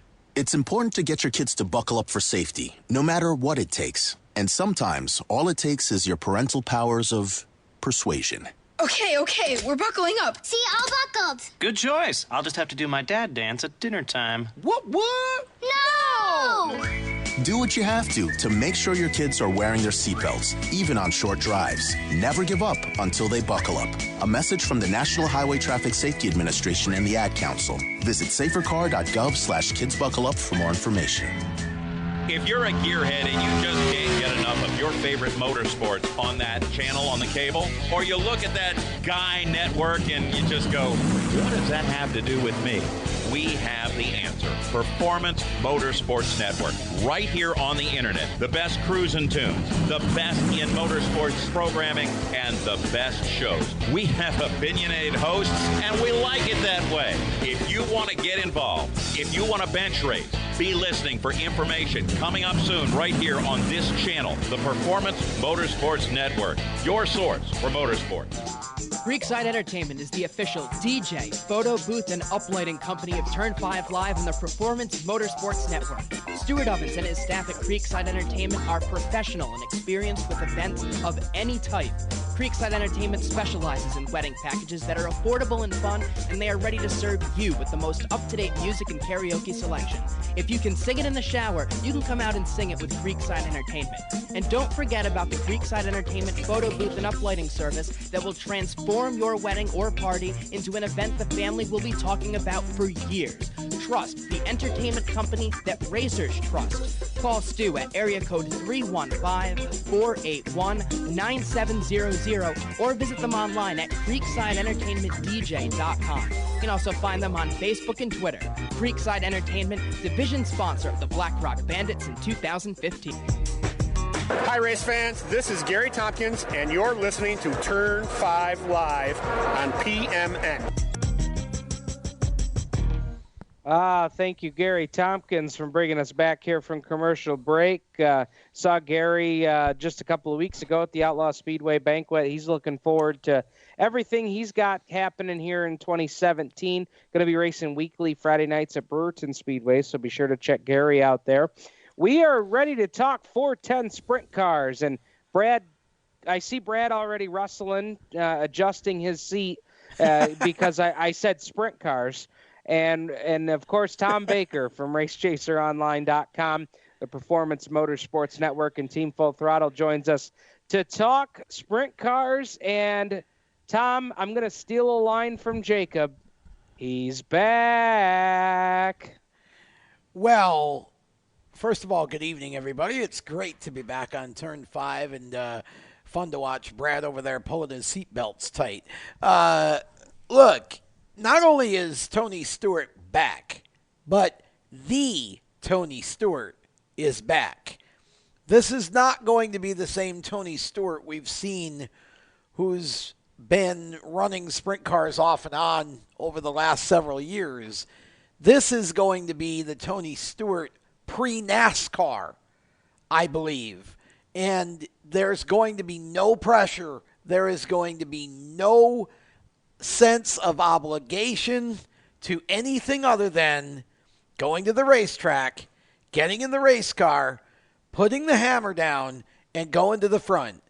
And I think that this Tony Stewart is going to be a whole lot of fun to watch, and I think he's going to do well very, very quickly in this sprint car. I think so, too. We saw the video that leaked out onto Facebook from his test session last night, and I think he showed right away he's not afraid to get on the hammer and pick right up where he left off. And, Tom, I was one that said here a couple weeks ago that not only is Tony going to win this year, I think he gets a win in Florida. Is that a lofty goal? Well, I mean, it's certainly possible, but I mean, look, he can win any race he's in.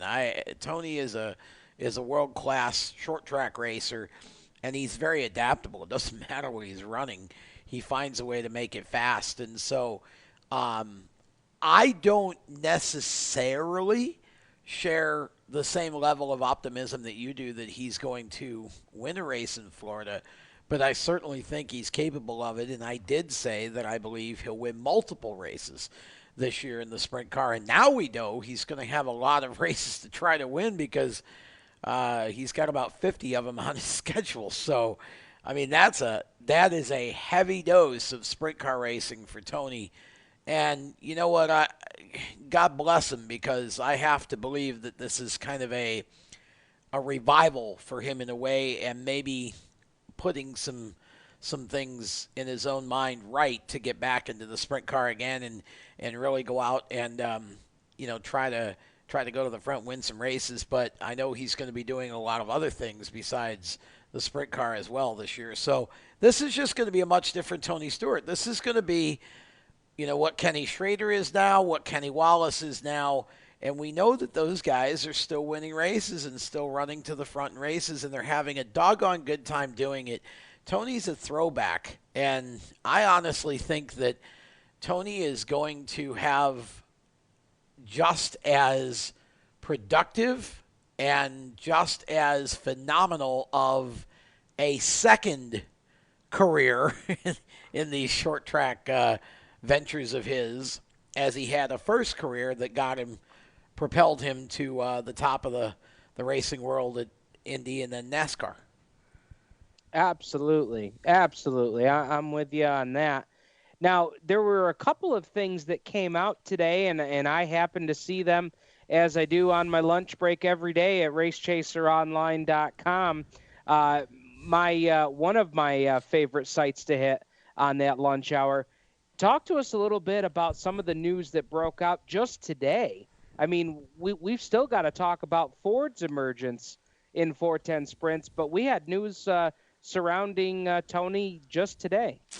Well, yeah. I mean, again, when you look at the amount of things that are going on with Tony, I mean, I can't.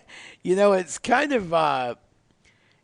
of funny because here we have a headline about him, returning to the Indy 500 as a sponsor. And, then you look and you say, okay, but he's announcing all these sprint car races. I mean, it's amazing to me, honestly, that one guy, and the season really hasn't even started yet, is just dominating the headlines in all kinds of ways. And, of course, today, the newest news is that, again, announcing a huge schedule of sprint car races with Rush Enterprises, or better known as Rush Truck Centers, sponsoring the car. Really, really sharp-looking race car. And, he's talked about having, 71 to 80, 85 races total for this year in his first year away from NASCAR. And it looks like a vast majority of them are going to be in the sprint car with Rush Truck Centers. And, that's really pretty awesome as far as I'm concerned. I mean, when you start talking about more than 50, as, the announcement says, more than 50 dirt races in 2017, that's a pretty ambitious schedule for your first year back on the short tracks. Oh, absolutely, and it starts this week with the All-Star Sprints at Bubba Raceway Park. They got 3 big nights coming up: Thursday, Friday, Saturday, and that is really an interesting event to look at, because we were talking about this last night. We tend to see quite a bit of crossover between the All-Stars and the World of Outlaws because the Outlaw season not starting yet. Right. And so this really kind of like Knoxville, this puts together a really diverse field. Well, it does. It really does. And, you know, the All-Star group right now, I think, if I remember right, and I was trying to find that stat again, but if I remembered right in my show prep for yesterday, for Motorsports Madness, they've got 18, they claim, full-time drivers for 2017, and that's a pretty darn good number to travel with. And, you know, whenever the boss decides to show up and add to that, you know, that's definitely going to bring in the crowd. So, you know, the All-Star Series really, although they lost one big name with Sheldon Haudenschild going over to the World of Outlaws Craftsman Tour, I think, you know, the All-Star Series still boasting a pretty fair roster, and they're going to be a whole lot of fun to watch this year. And certainly, again, like I said, whenever Tony decides to show up and play, it just makes it that much more interesting. It definitely does. And, you know, we talked about some of the big announcements that have come out. And, you know, part of the announcements from last week, there toward the end of the week, they had a teleconference with Donnie Schatz talking about his upcoming season. They unveiled Arctic Cat as the primary sponsor. So let's start with Arctic Cat before we get to Ford Performance, because you made a great point last night, and I hope you'll share it with our listeners tonight. What a brilliant move by Arctic Cat. Well, it really was, because if you think about it now, Arctic Cat is probably going to be the most talked about sponsor in both series. I mean, you title sponsor the All-Star Series, and then you go over and you buy the space on the perennial champion, the most dominant car in the World of Outlaws series. So Arctic Cat, really, with that move, it was very shrewd, in my opinion, because with that move, they've basically assured themselves of maximum visibility in not only their own series, but in the competitors, the competing series. So, you know, to me, that was a brilliant stroke of genius on Arctic Cat's part, and my gosh, that car looks just stunning. Oh, it really does. And you know, talking to Jacob from RaceChaserOnline.com earlier today, he said that without a doubt, and I don't know, I think I might have to look through a few others before I lay claim to this, but he says that Donnie Schatz, Tony Stewart, they've got the best looking sprint cars in the business right now.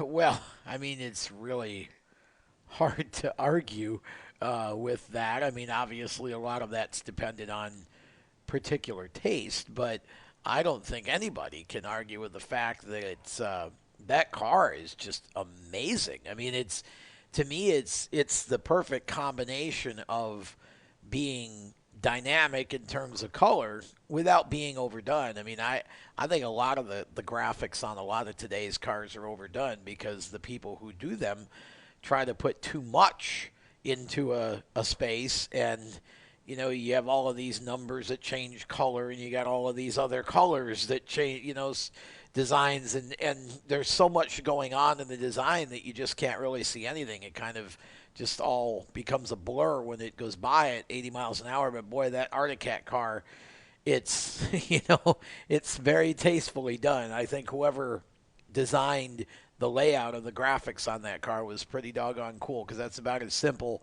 as it gets. But boy, it will stand out on the racetrack, I have to believe. And talking about graphics that we see on the car, it was the first time that we have been able to see Ford Performance on, well, anything dirt sprint car related with Tony Stewart. And so, you know, this is going to be big. It's not going to happen immediately, but what an opportunity.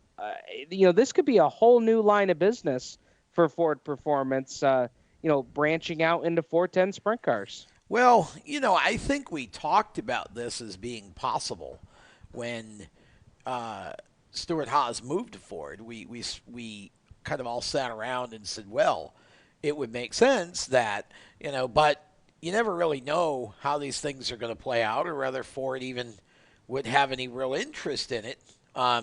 It's not unprecedented that somebody could be involved with two different manufacturers in two different series. We see it with Roger Penske, or saw it with Roger Penske for a little bit.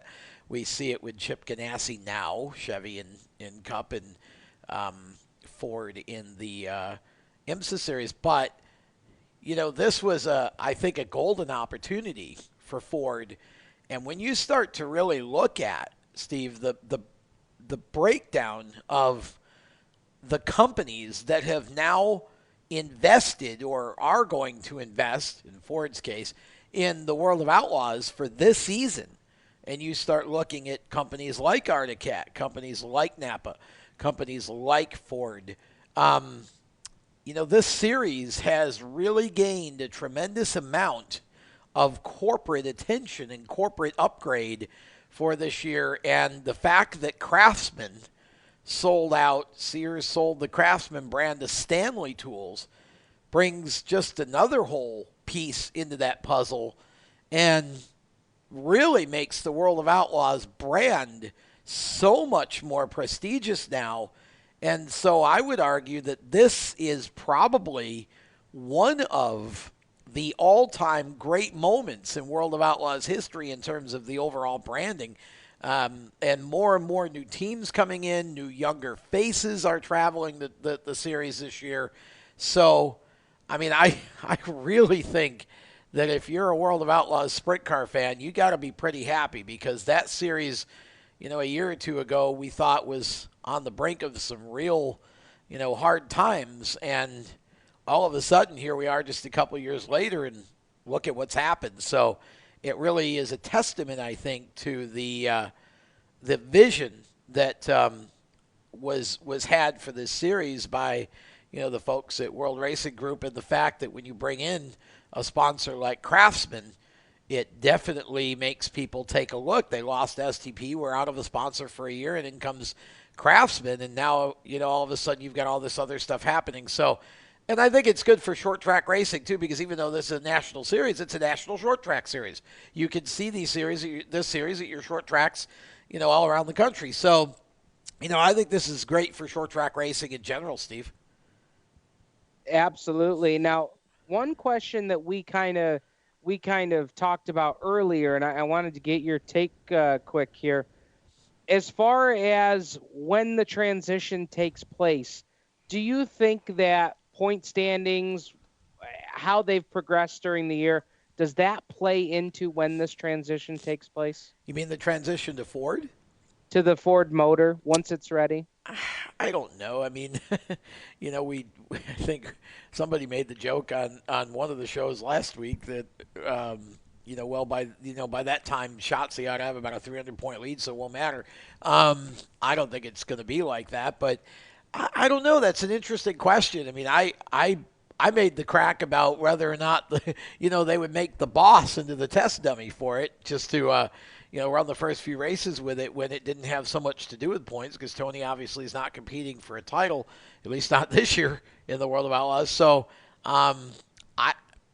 your guess is as good as mine, but my thought would be that I've got to believe that before they put this motor into Shotzi's car for World of Outlaws competition, they'll have tested it in enough laps on different size tracks, just on their own, I would guess, to make sure that it's going to be durable and it's going to have the speed and the horsepower.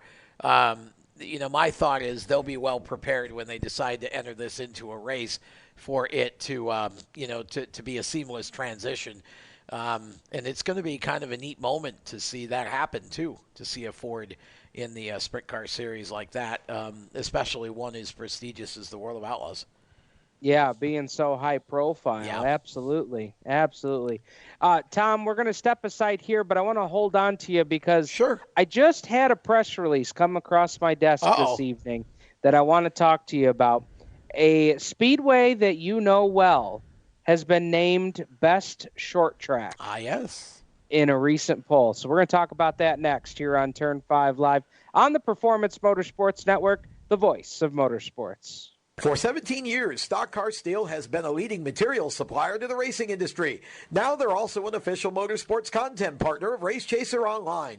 The biggest names in NASCAR trust Stock Car Steel for all their raw materials, such as carbon steel, chrome moly, DOM, aluminum, plastics, and much, much more. You can't build a race car without the basic materials, and Stock Car Steel is the place to get them. Don't forget to also visit Stock Car Steel's sister company, SRI Supplies, for racing and industry. SRI is your number one source for all your shop supply needs. Nuts, bolts, rivets, tapes, adhesives, cutting tools, chemicals, body shop supplies, paint shop supplies, lubricants, and more. A well-stocked race shop is a winning race shop, and the road to winning begins with 3 letters, SRI. For more information, visit stockcarsteel.com and SRI-supplies.com. You can also find them on Facebook at Stock Car Steel and Aluminum, or call either company toll-free at 1-888-752-7272.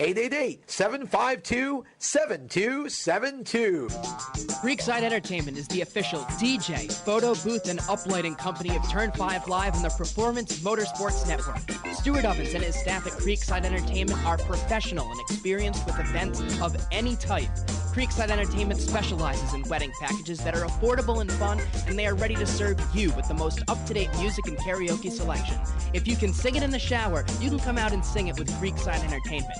And don't forget about the Creekside Entertainment photo booth and uplighting service that will transform your wedding or party into an event the family will be talking about for years. Trust the entertainment company that racers trust. Call Stu at area code 315-481-9700 or visit them online at creeksideentertainmentdj.com. You can also find them on Facebook and Twitter.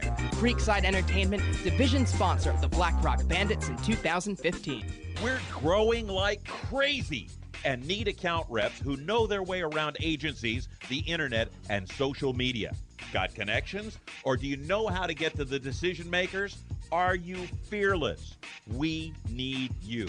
Internet radio, or as we call it, wireless mobile radio, is rapidly becoming the place to be with almost limitless income potential. So contact us to get involved with the fastest growing professionally produced group of internet radio stations in the world. Your imagination is the only limit here. Call 717-749-0444. That's 717-749-0444. Or you can email us at scorpionradiogroup@gmail.com. You want to ask for Sue. Hi, race fans. This is Matt Shepard, and you're listening to Turn 5 Live on PMN.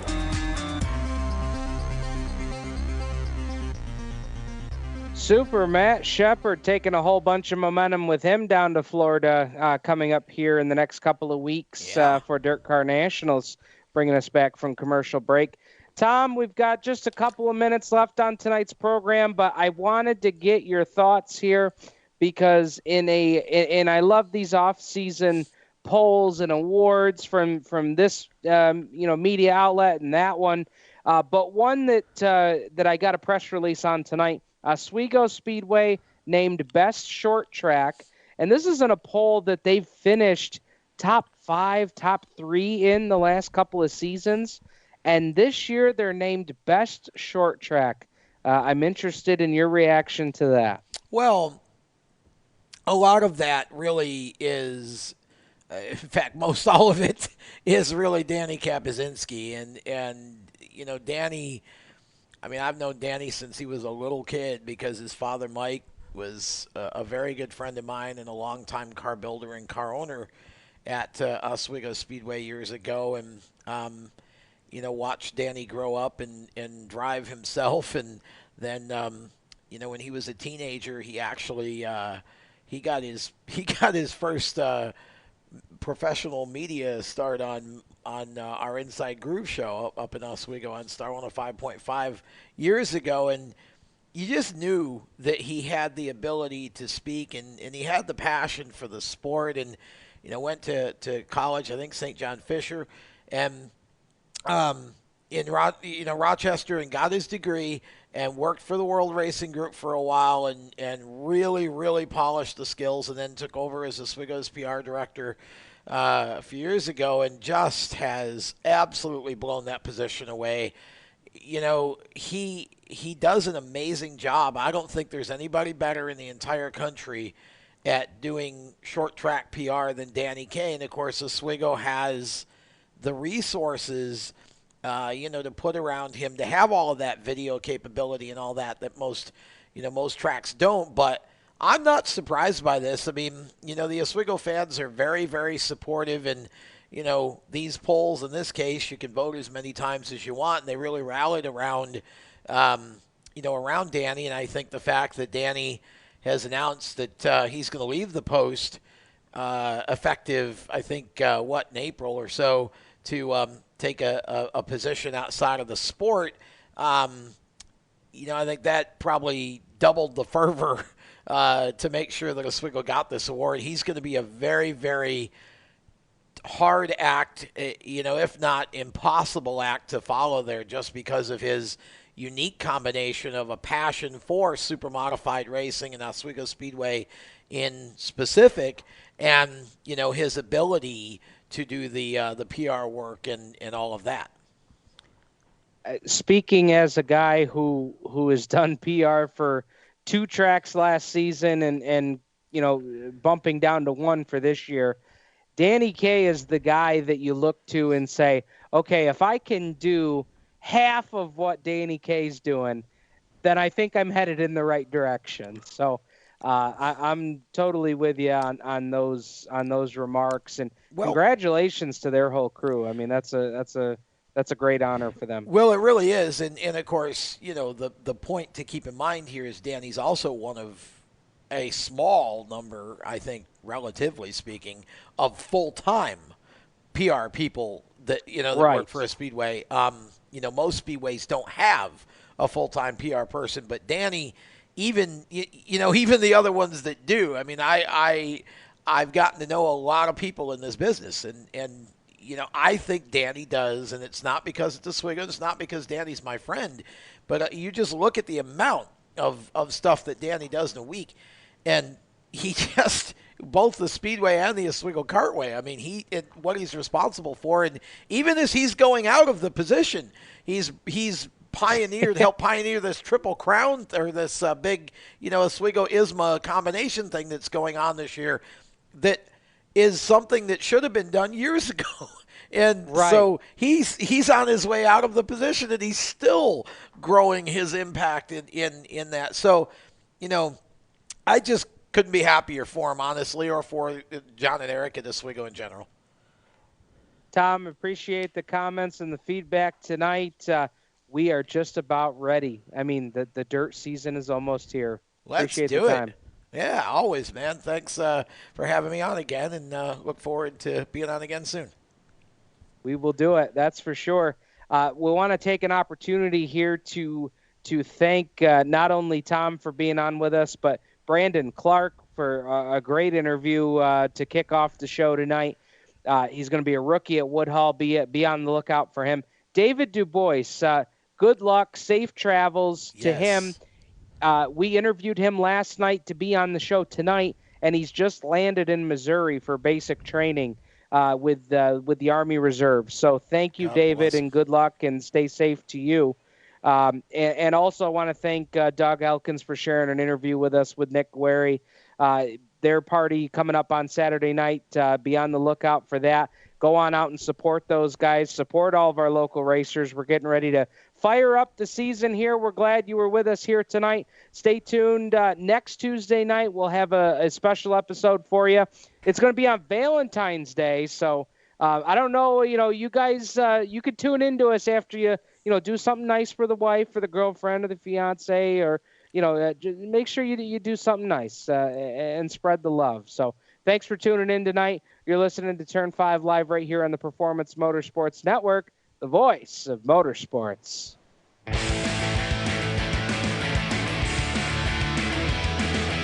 Turn 5 Live is a copyrighted production of the Performance Motorsports Network. PerformanceMotorsportsNetwork.com is a member of the Scorpion Radio Group Incorporated and may not be rebroadcast, replicated, or saved in any media without the explicit written permission of PMN. The opinions expressed on this program are those of the host, co-host, and guest, and do not necessarily reflect those of the management and ownership of either the Performance Motorsports Network or Scorpion Radio Group Incorporated, the advertisers, or marketing partners. Thank you for listening to Turn 5 Live. You can listen to Turn 5 Live every Tuesday night right here on the Performance Motorsports Network. Stay tuned for more great PMN programming. Everything's better when she's around.